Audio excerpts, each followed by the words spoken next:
ঘূর্ণিঝড় শক্তির আঘাতে তছনছ হয়ে যেতে পারে দেশের কয়েকটি জেলা। বাংলাদেশের আবহাওয়া দিন দিন চরম আকার ধারণ করছে। একদিকে টানা তাপপ্রবাহে মানুষের জনজীবন বিপর্যস্ত, অন্যদিকে হঠাৎ বৃষ্টি কিছুটা স্বস্তি দিলেও আবারও নতুন করে তাপপ্রবাহের পূর্বাভাস পাওয়া গেছে।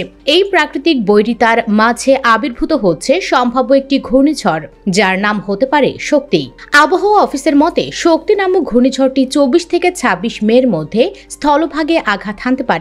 সম্ভাব্য আঘাত হানার এলাকা ভারতের উড়িষ্যা উপকূল থেকে বাংলাদেশের চট্টগ্রাম উপকূল পর্যন্ত বিস্তৃত। এই ঘূর্ণিঝড়ের মূল ঝুঁকির মধ্যে রয়েছে বাংলাদেশের খুলনা বিভাগ ও ভারতের পশ্চিমবঙ্গ উপকূল।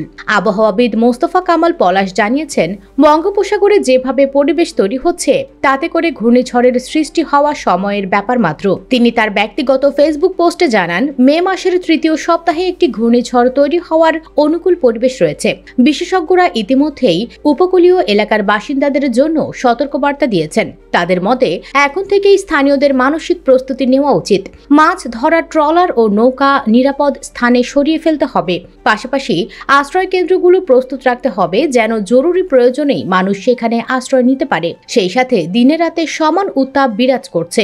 এসব মিলে জীবনযাত্রা অসহনীয় হয়ে উঠছে। সেই কারণেই ঘটতে পারে যে কোনো সময় ভয়াবহ ঘটনা, কারণ যে কোনো সময় আঘাত করতে পারে ঘূর্ণিঝড় শক্তি। হে আল্লাহ, আমাদের হেফাজত করুন।